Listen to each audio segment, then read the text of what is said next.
Hello, and welcome to another edition of the Hitting the Hardwood podcast, your home for all the latest Minnesota Lynx and WNBA news, analysis, and coverage. Thank you for tuning into another episode this week. I'm your host, Mitchell Hansen, and it's hard to believe, but the end of the year is finally here. The WNBA Finals has concluded. As we learned last week, the Las Vegas Aces topped the New York Liberty to win their second straight WNBA title. Caps off an impressive year for the Aces. Both the Aces and the Liberty, but specifically Las Vegas, and it caps off a really fun year. So it's sad to see the year go, but it's exciting that the offseason is underway. Looking forward to the offseason and eventually the upcoming year in 2024, which will be here before we know it. Obviously free agency takes place here at the start of the calendar year, so we're just months away from some offseason activity beginning. But players in the meantime are overseas, and whoever is deciding to play overseas and spending their time over there. But with that said, we're going to take a look back at the WNBA season, take a look back at the Lynx season with this week's guest, who is Ben Pickman from The Athletic, who covers women's basketball, includes the WNBA, the college game. He's also a host on The Athletic Women's Basketball Show podcast, which is a great podcast to go listen to. I'm a regular listener.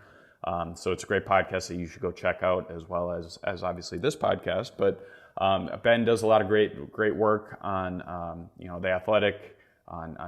He's a great follow on social media and all of his written content, as well as his content on the podcast. So please go check out everything that Ben does and give him a follow and follow all of his work. But in this week's podcast, Ben and I sit down and we talk about the WNBA Finals. We talk about things that are regarding the league or including the league or impacting the league, which includes expansion, things that they need to still work on, whether that is travel, whether it is roster expansion, whether it is pay increase, all the above.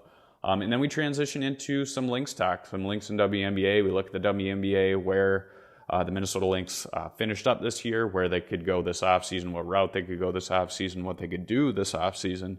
And then ultimately what they might do in 2024, as well as kind of looking at the layout of the league. So I really appreciate Ben joining the podcast this week. It was a great conversation with him. As I mentioned, please go check out all of his work and his content that he produces. But without further ado, let's jump right into the podcast with The Athletic's Ben Pickman. Ben, how are you doing? Thank you for joining. I'm super excited to be here. We can start before we jump into things. If you could just, people should be following you. People should be following your work, listening to your podcast. But if you could just kind of offer everybody where they can find you, where they can listen to you, where they can view your work and everything between. Sure. Written work can be found on theathletic.com, on Twitter at theathleticwbb, or my own personal Twitter timeline at Ben Pickman. We also, starting in the beginning of September, launched the Athletic Women's Basketball Show, which is a basically twice a week podcast where we're going to talk everything women's basketball. We talked a lot of WNBA, both recapping games, but also issues in the month of September and throughout the postseason. And then we'll transition into some women's college basketball talk. We're going to talk overseas storylines. We're going to talk some issues, topics around the sport. Some episodes will be more kind of just information based and just what's going on in the news. So we hope it's kind of a one-stop shop. We'll have some guests sometimes. We hope it's a one-stop shop for anyone who's looking to expand their knowledge and just dive into the world of women's basketball year-round. So It's been a super exciting thing so far. Yeah, I mentioned to you. I don't want to say weekly, because it's kind of not necessarily weekly, but it is. But it comes at the in certain periods of time. But I listen to every episode. Is what I'm getting at. It's a great podcast, and I appreciate the coverage that you guys do. And like we said, now that it doesn't end. Now it's women's basketball. It's an endless cycle of basketball, which is great. But it's a great listen. So everybody go check that out. But yeah, we're finally here. It's kind of hard to believe, but we're already at the end of the season. We just got done with, as you know, the WNBA Finals in a kind of a back and forth series, but in the end, kind of maybe not. I think a lot of people expected it to go 5 games, but it ultimately resulted in 4 games, in Las Vegas coming out back with a title for back-to-back years. Ben, you were there. What was it like to kind of take all of that in and just kind of the atmosphere of the finals in totality? I mean, it was great. It was super exciting, and I think hopefully For people who were watching on TV, the buzz in the arena was palpable or kind of jumped off your screen. I know from being in the building in Las Vegas and also in New York, like those crowds were as good as I have seen them and witnessed in person in my time covering the league. In both arenas, right? Las Vegas players talked about it on both sides. Two sellouts there, more than 10,000, whatever that Michelob Ultra arena capacity is. I believe it's 10 or 11,000 people. And the crowd was super amped, and it's a very Las Vegas crowd. It's very spirited. There's pyrotechnics and intros. The halftime and national anthem acts were excellent. Everyone was super, super into it. They were there early. They do a fun bit called Miss Twice, Get a Slice, where at the end of games, if an opposing player misses 2 free throws, everyone gets a free slice of pizza. And that happened twice towards the end of games by Liberty players. And that was like a cherry on top of the sundae in Las Vegas. And then New York, New York, I think, has had a really, really great crowds all year, really engaged, and the people who show up are really into it. But they got 7,000 more people than they normally have, basically. They sold the whole upper bowl out. It was 17,000 strong, sellout crowds, pulsating white towels. The energy was really amped, and I saw a real difference in game 4 in specific, where people were showing up early, a half hour before the game. Fans, celebrities, former players, just everyone was there, and the crowd was so engaged and into it that you could feel all the tension, especially down in the third and fourth quarter, and just made for a great ending. Obviously, if you're a Liberty fan, not a great ending, but if you are a fan of the WNBA or women's basketball, that is the kind of crowd you want to see at some of these high leverage, high leverage, high importance games. Yeah. And I mean, even just as a, like you kind of mentioned, as a viewer watching it on TV, it came through. I mean, it's great to see those atmospheres, especially from kind of where those organizations came from, and kind of seeing the growth of that, even in just a matter of a couple of years, both on the court and with the fan base, and the atmosphere is really cool to see. And it just showcases the growth of not only those two franchises and those two fan bases, but the league in general. So that's really cool. When it comes to what took place on the court, I mean, I think to me, it ultimately just kind of seemed like Las Vegas was more poised. They were more, battle tested. They've been there. That's nothing against New York, but that makes a big difference when it comes into a high pressure situation like that. What are your thoughts on what took place and ultimately the outcome of Vegas winning it all? Yeah, I mean, I think a lot of the Las Vegas Aces players spoke about the experience that they've had, the battles that they've had with each other, just kind of grinding through defeats in the finals and in the semifinals, and the confidence that they now feel playing together. And ahead of the series, Asia Wilson and Kelsey Plum, I remember talking to them on Finals Media Day. They both talked about how they felt more gelled this year than they ever have been, that they hang out more off the court, that they know each other even better, just because they spend more time around each other. And I think, spending time off court, not necessarily a direct correlation always to on-court performance, but I think you saw there is just a constant trust and a constant belief among members of the Las Vegas Aces that even down Chelsea Gray, even down Kia Stokes in game 4, they stayed close. They chipped away.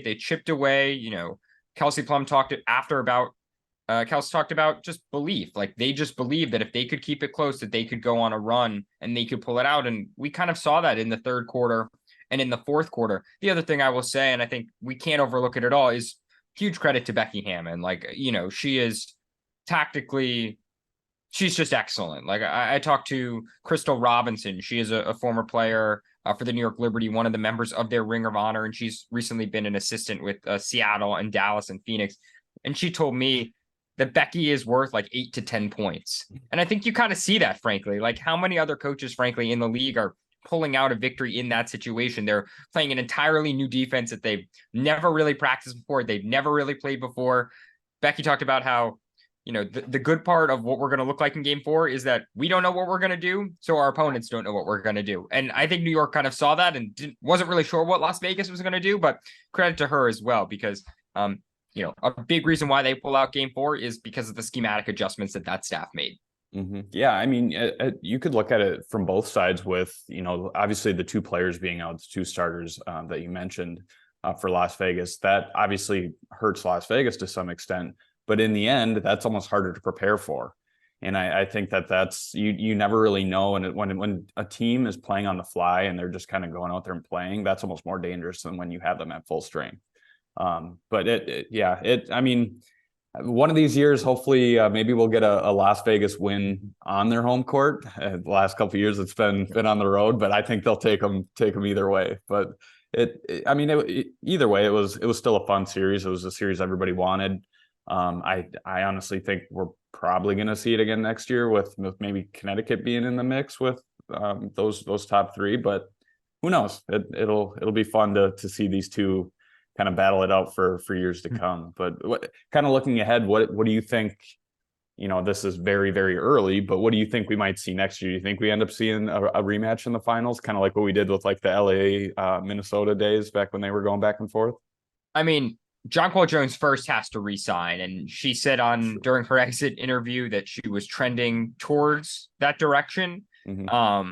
But it certainly was not a 100% certainty guarantee when Liberty players were discussing it during their exit interviews. I mean, they certainly want her back. Jonathan Kolb, Sandy Brondello, they all recognize her importance, but it wasn't like this is a no-brainer, take it off the table right now.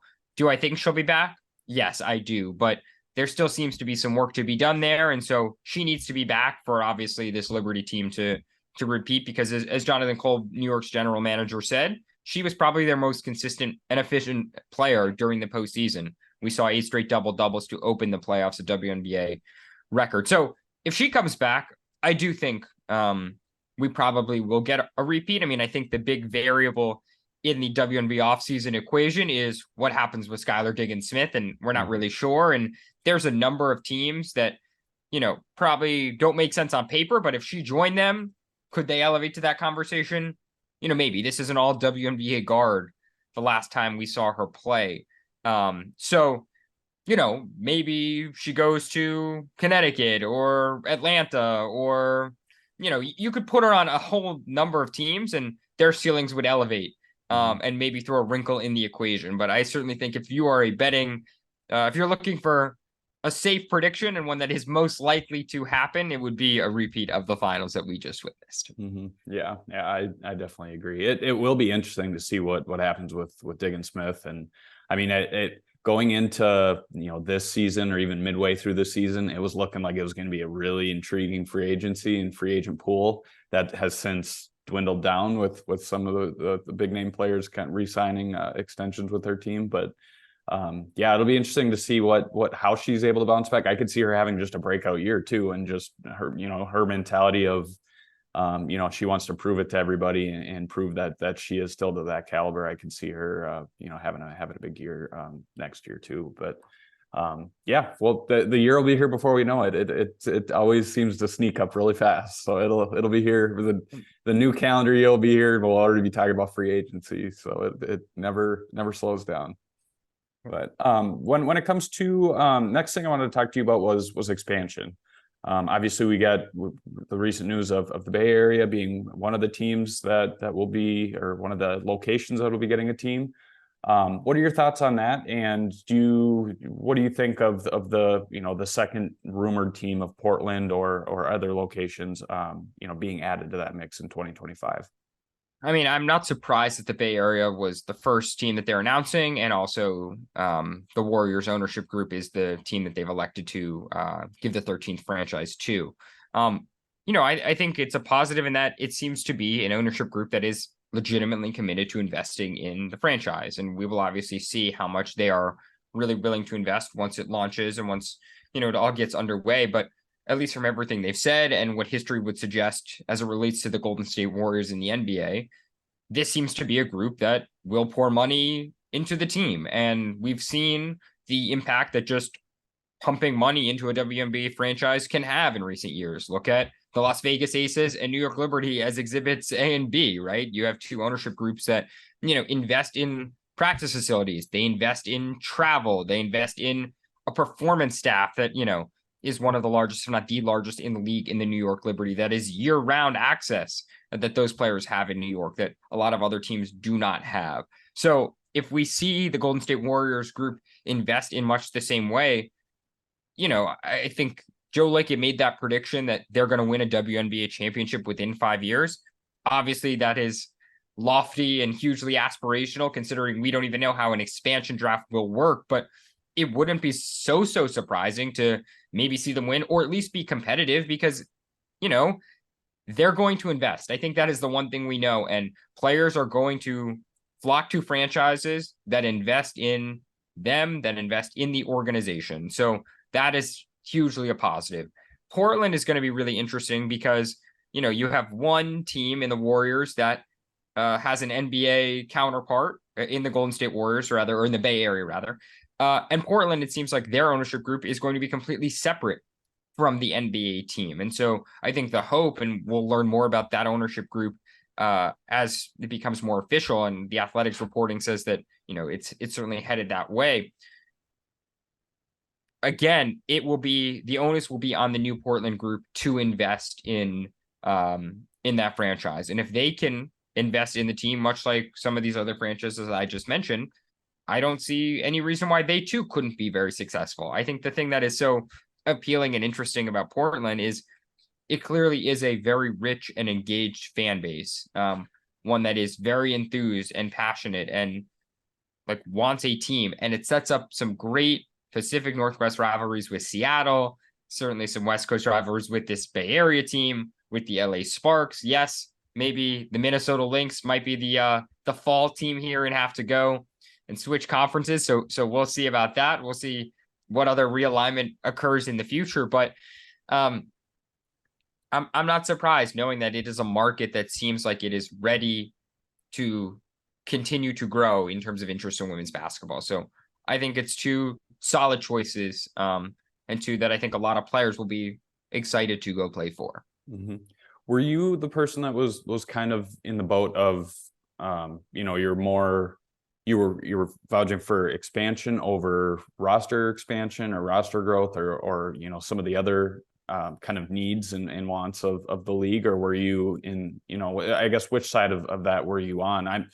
I personally was, whatever growth happens is a great sign, whether it's rosters or teams, but what did you prefer, I guess, before this news broke? I would say the opinion I've gathered and talked to and heard a lot from people is they aren't mutually exclusive, right? And still they aren't mutually exclusive. The WNBA could expand its rosters as it creates new teams. Right. Both of those things can happen.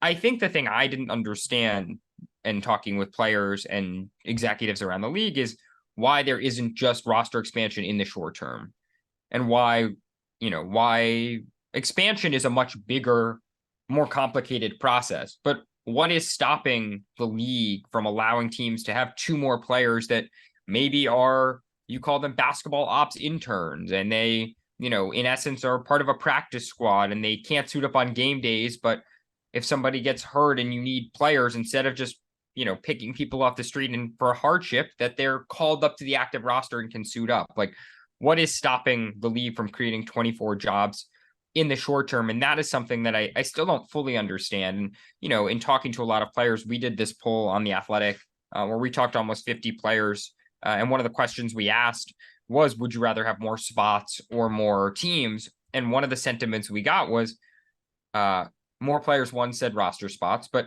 in that, one of the sentiments we received was treat the players in your house, make what's in your house better before you build a completely second house. And that, I think, is a sentiment that a lot of people around the league feel. And I certainly understand that perspective.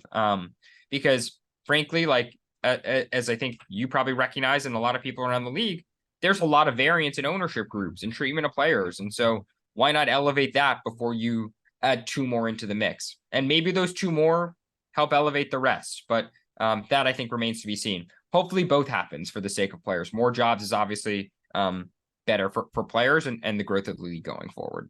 Mm-hmm. Now that expansion is this next thing that is coming up, what do you think might follow that? Or maybe it won't even, wait until expansion officially does happen in 2025. But what do you think is maybe the next atopic thing? Is it flights? Is it roster expansion? Is it, increased pay? What would, maybe all the above? What do you think? I mean, I think it kind of is a little bit of all of the above, but I think that the league really is going to reach a pivotal point in its history over the next 12 to 18 months. And the big reason for me is because its media rights deal is with ESPN is set to come up. And they have been putting a lot of stock, and they're pretty open about this publicly. You hear a lot of conversation, and a lot of, Kathy Engelbart often stresses the media rights, and they are very active in promoting any kind of TV viewership wins that they perceive. They are hoping that they get this influx of money in these new media rights negotiations. And if they do, it also coincides with, most likely, almost guaranteed, a new CBA being negotiated, right? The either party can opt out of the CBA, they'll renegotiate the CBA. And so we could come to the 2025 WNBA season with a new TV rights deal and an already agreed upon new CBA.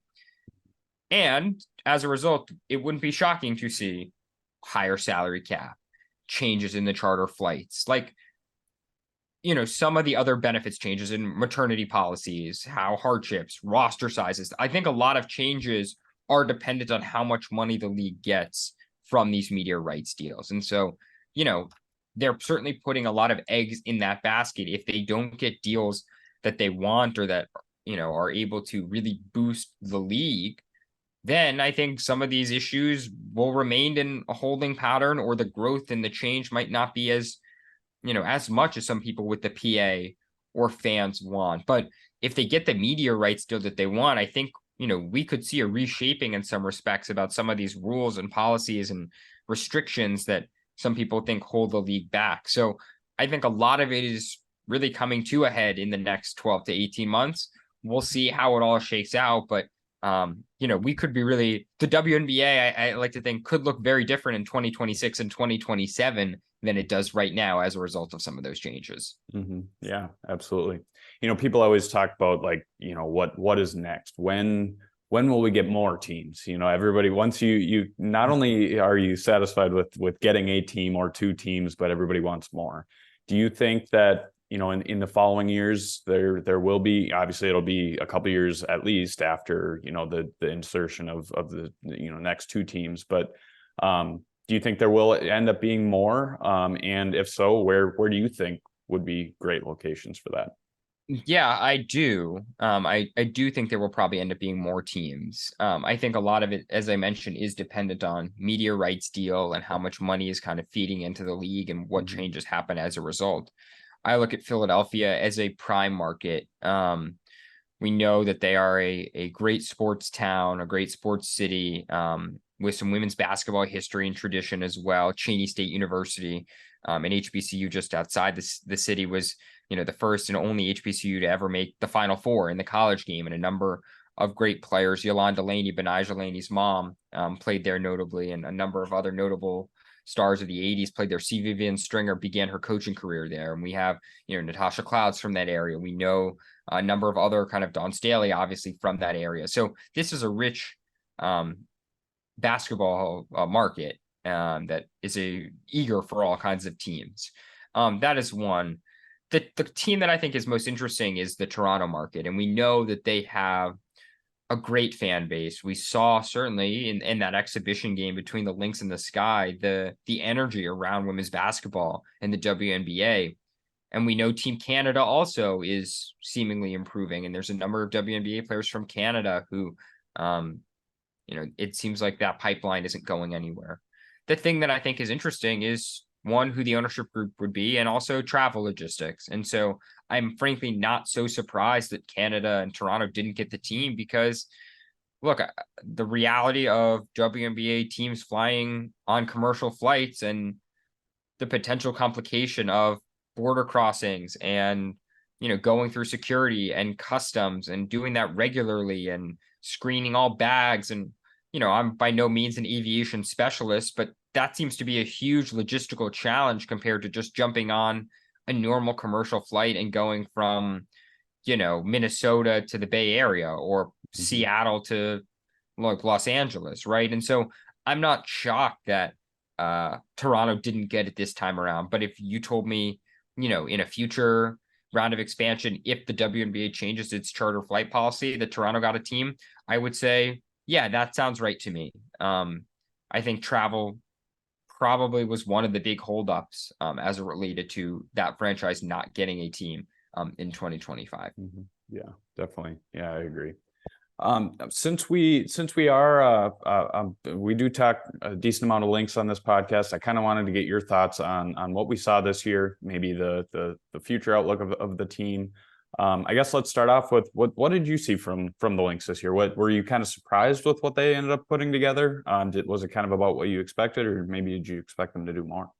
I mean, I think in the end, if you look at the standings, it feels about right where they finish up in that 6th seed. And I guess you could make the case that they almost were the 9 seed. And so maybe the answer is very different. If a couple games fall that way, I think considering where they started at the beginning of the year, they certainly prove that they can compete and win games, high leverage games. We saw that in the playoffs against Connecticut, against some of the league's top competition.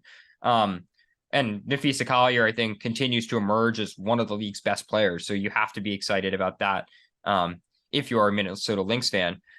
The thing that I think not surprising, and I know it's the stat that everyone kind of talked about, was just their point differential, right? You look at it and you look at the minus 4.8 and how that's lower than the Sparks and was worse than the Mystics and the Sky. And, the fact that they could perform so well in these close games and down the stretch of games, like that is a credit to their players and also their coaching staff. And, maybe Cheryl Reeve obviously has had a ton of success, so you can expect some of that to continue going forward. But, so in the end, maybe it all balanced out, I guess is the thought. I don't know. What do you think of their season big picture? I do agree that, going into the year, I expected them to, reach the playoffs, lose in the first round. That's ultimately what happened. The way that they came together, I think, during the year was a little bit more surprising to me. Starting off, like you mentioned, they started off slow.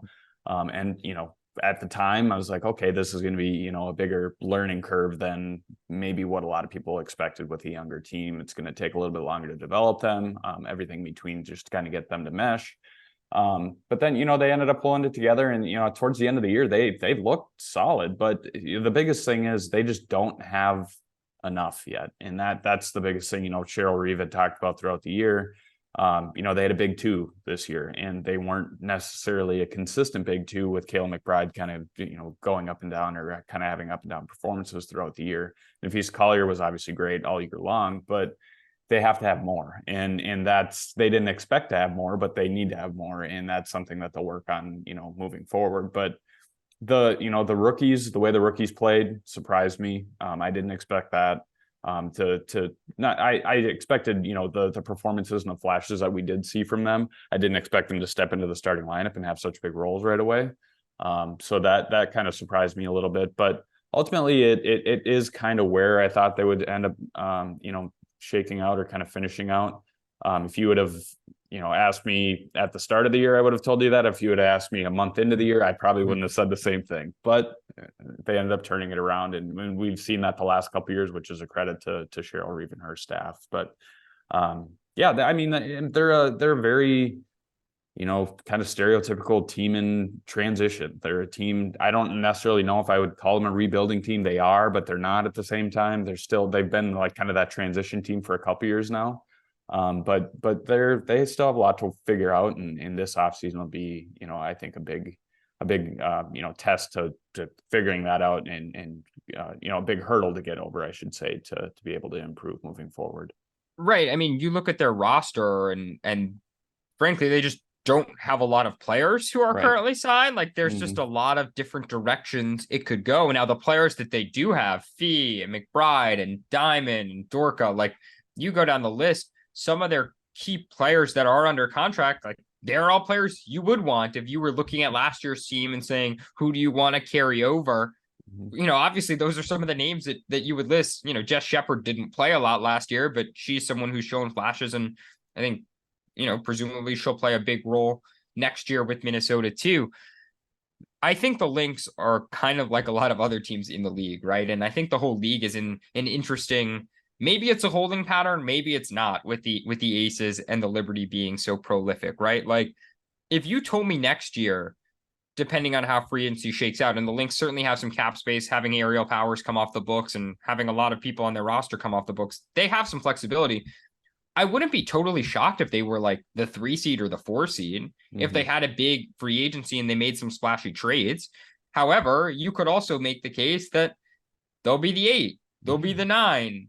like I don't see them falling out that much because I think, Fee kind of showed this year that she is like they are in transition, but she is still a top 5, top 7 player in the league. And when you have that, like you have a puncher's chance against everybody. But like you could just see them going in a lot of different directions. But I do think they have an appealing core right now. I mean, you mentioned the rookies, Diamond, Dorka should only get better. And if they take strides forward and you supplement them with, some pieces in free agency or via the trade market, like there's no reason Minnesota couldn't be the 4 seed or the 5 seed next year, right? Like they have some of the top end talent. I don't think they're a title contender necessarily, but who really is, or what will it take to really jump a tier? So yeah, I don't know. There's two things that I'm kind of looking for this offseason as far as maybe even just looking at the roster right now or the team that we just saw in 2023. One would be how Diamond Miller takes the next leap in next year, because I think that she's that third player the Lynx need, unless they can go out and sign somebody. She's that next player that needs to step up and be more consistent, grow her game, but she is just going to be in her second year. So that's as expected. And then the second thing is, with the point guard position, just having consistency at that position, or kind of just, even if it's Lindsey Allen, it's Lindsey Allen, but having her be the point guard for the full year, having that position solidified, having somebody in that permanent role, not switching it up, I think will be very important for this team, just because they've been in constant flux since, Lindsey Whalen was here. So I think that those are two things that I'm really looking forward to. They obviously need to improve shooting and defense. I think a lot of people want that. But Minnesota definitely needs to do that as well. But those are two things I'm looking forward to, because they have big question marks there yet, in my opinion.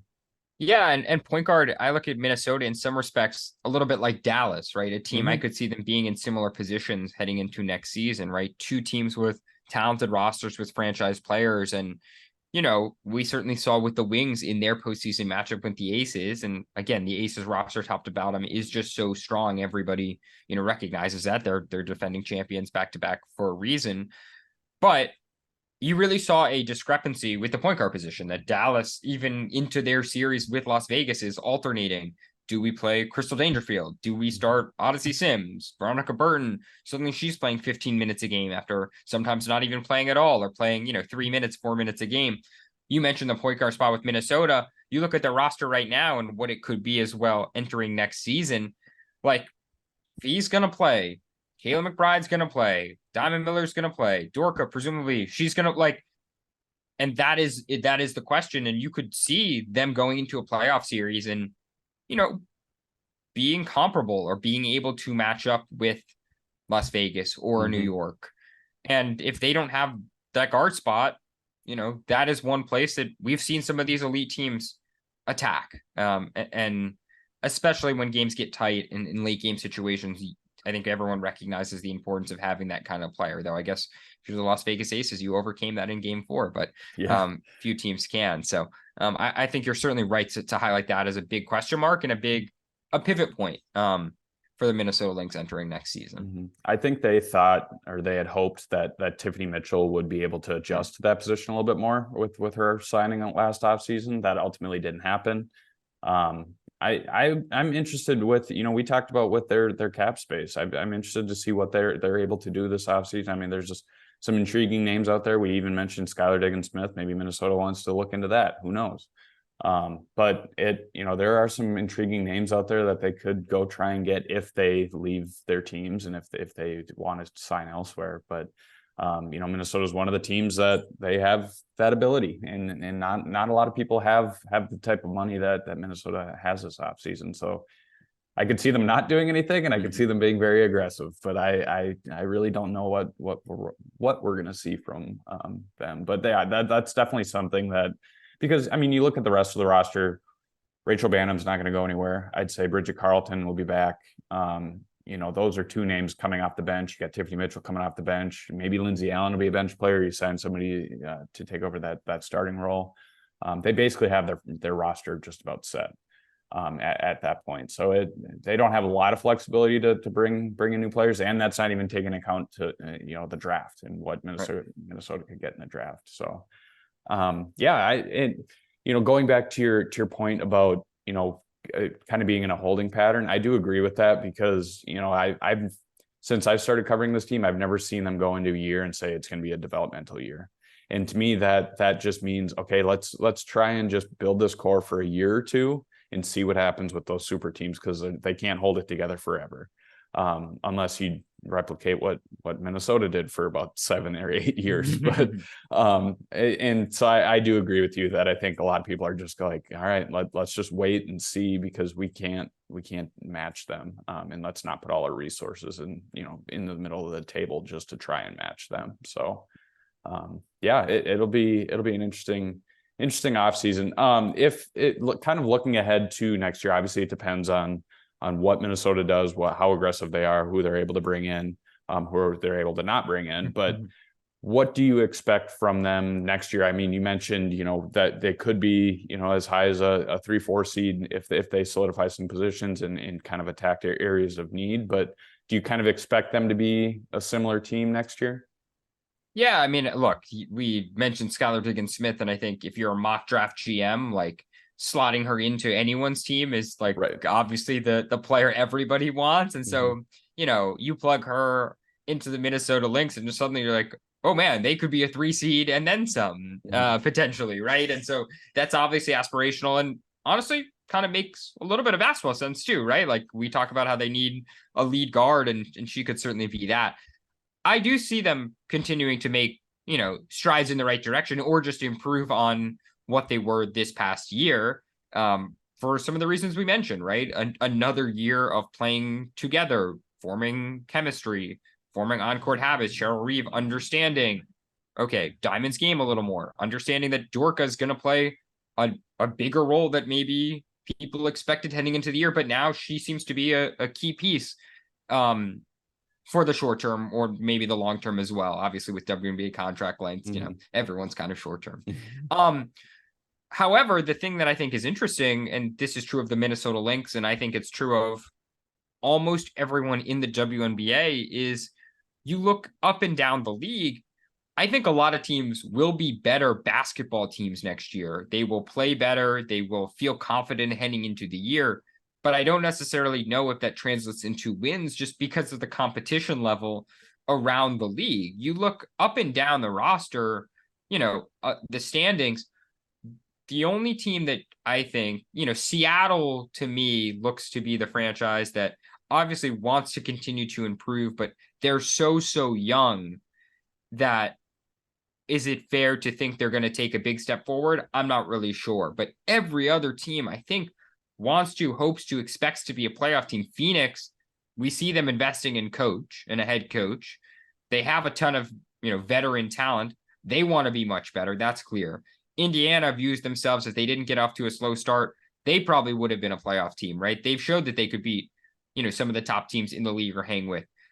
The Sparks certainly not looking to keep this playoff drought going. Chicago, I think that is a team that could fall, but they're a playoff team. Teresa Weatherspoon, new head coach. Dwayne Wade, part of new ownership group. They want to be better. Minnesota, bottom of the standings, but has the talent of a 3 seed. Minnesota, like we go down, Washington rather, 7 seed, has the talent of a 3 seed. We talk about Minnesota. We talk about Atlanta. Like you go up and down. There's so many franchise players. So many teams are, happy that like the reality is there's going to be some losers here. The Lynx were almost a loser in that, in that race for the final couple of spots this year. They were not. They were the 6 seed, but someone's going to have to be the 9. Someone's going to have to be 10 next year. And like, as much as it wouldn't shock me if they were 3, it wouldn't shock me if they were 9 or 10. And that's true of a lot of teams just because of the talent. And that is obviously, if you're looking league wide, like that is a good thing, that there is so much parity, that there is so much depth of talent, that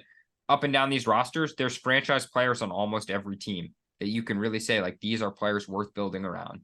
That give you a real chance to win games if you can surround them too with more talent. But it means there's a lot of variance and a lot of unpredictability. It means the offseason is exciting, and it means that next season should be exciting too. Yeah.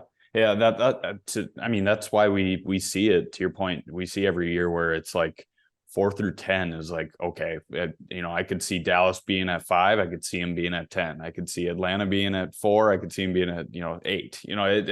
It's so even, and we see them separated by a game and a half, whatever it is at the end of the season, because it is so even. And then you have those two top teams, and normally the two bottom teams that kind of stretch above and below each other. But yeah, like you said, it's great for the league. I think the insertion of a couple more teams will definitely help, strengthen the league. It'll help obviously create more jobs. We're going to get some quality talent coming in from the college game here coming up in this year and over the next couple of years and beyond, but specifically the next few years. And it'll be a lot of fun to watch, and it's already a great product, and it'll even get even better. So it'll be a lot of fun. So, well, Ben, I appreciate you joining. I had a blast talking a little WNBA, a little Lynx, and I appreciate you joining, taking the time out of your schedule. And if you could just one more time mention where people can find you and your podcast that you are a guest on. Sure. You can follow me on Twitter at Ben Pickman. That is just my name, all one word. You can follow all the women's basketball work we do at The Athletic. You can find it at theathletic.com, on Twitter at The Athletic WBB. And twice a week now, we've been doing The Athletic Women's Basketball Show, which you can find anywhere you get your podcasts. We cover the WNBA. We're going to cover women's college basketball. We'll touch on overseas, topics around the sport, business, travel, officiating, rule nuances. We hope to be a one-stop shop to cover a breadth of different topics in the world of women's basketball, talk about games going on, talk about issues, really everything, as we've said, and it's been a lot of fun so far. So please subscribe to that and keep reading, and yeah, those are the places you can find me. Yeah, absolutely. Yeah, it's a fun podcast to listen to. It's great following your work too. Specifically the podcast, like we talked about, it's been great during the WNBA season, but now we quickly turn the page and shift focus to women's basketball or college women's basketball. So it'll be an exciting year once again, and I look forward to listening. But thank you again, Ben, and we'll have to chat again soon. Absolutely. Thank you once again to Ben for joining the podcast this week. As I mentioned at the beginning of this podcast, great chatting with Ben. And he offers great insight, and he is a great guest to have on, was a great guest to have on, and I appreciate him taking the time out of his schedule to join me on the Hitting the Hardwood podcast this week. I also want to give a shout out to Jeremy Rushing for producing this podcast every week. Jeremy does a great job in the back end of this podcast to producing it every week, making sure it gets out to you in a timely fashion, and makes me sound less crazy than I actually am. So I appreciate you, Jeremy. Thank you for all your work you do for Hitting the Hardwood. With that said, I also want to mention just a few things, a little housekeeping items here at the end of this podcast. Please go check out our Patreon page, patreon.com/hitting the hardwood. Each week, or at least every other week, I'm going to try and provide you with a little bit of exclusive content, a little behind the scenes content. I'll do that. I'll share with you maybe our upcoming guests, what that schedule looks like. And you'll be the first one to get all that information. You'll get exclusive perks like early access to podcasts, exclusive news that I just mentioned. You get the newsletter. Instead of getting it weekly, you get it 3 times a week. And you get much more. You get discounts at the Hitting the Hardwood store, which you can find on our website. Check our social medias for that link to the website and to the store. And you get much more exclusive content. You can send me suggestions, who you want to have on the podcast next, any questions that you might have, any questions you want me to ask guests on the next podcast, whatever it may be. So please go check that out, patreon.com/hitting the hardwood. I also want to give a shout out to our loyal partners, our loyal sponsors of the podcast who have been with us since day one, Better Edge and Homage. Let's start with Homage. Homage is a vintage clothing site which offers great vintage and modern gear, but does a great job with vintage sporting gear. That includes clothes, sweatshirts, whatever you think. They have it at Homage. They also do a great job with WNBA gear. They do a lot of logo t-shirts. They have old school shirts. So like, for instance, somebody I know just bought recently a Detroit Shock throwback shirt. So you can buy that as well. go check out everything, whether it's WNBA gear or other sports gear. You can check them out at Homage, that's HOMAGE.com. And then Better Edge, my friends over at Better Edge, Minneapolis-based company. They are an awesome group to work with, and they have an even better betting platform, betting site that they have been running. And they do a lot for the community. They do a lot for the state of Minnesota. They give back, and they're very involved. And they're just a great group of guys. So please go check them out. BetterEdge.com, BETTOR Edge.com. If you are a first-time user, check out betteredge.com/links and get a free $20 on your first time you sign up. You'll get that $20 in free play. So go check them out, and I appreciate everything that they have done in supporting Hitting the Hardwood. As I mentioned, they've been here since day one, so we appreciate all of the support that they do and giving back to Hitting the Hardwood. With that said, I want to thank you guys once again for joining the podcast this week. I'm really excited about some guests we have coming up here, and before we transition into kind of off-season scheduling, which I will mention here in the next podcast. But I appreciate you joining. I hope you enjoy a little bit of an off-season, a little bit of a downtime before we kind of ramp up here in January with the WNBA stuff. But like we talked about in the podcast, we have women's college basketball coming up here, so we're not left without basketball for long. So enjoy the college season. Check out all the prospects that could be joining the WNBA next year, and then let's get right back to it, and let's get going with the WNBA offseason and get this thing underway before the 2024 season begins.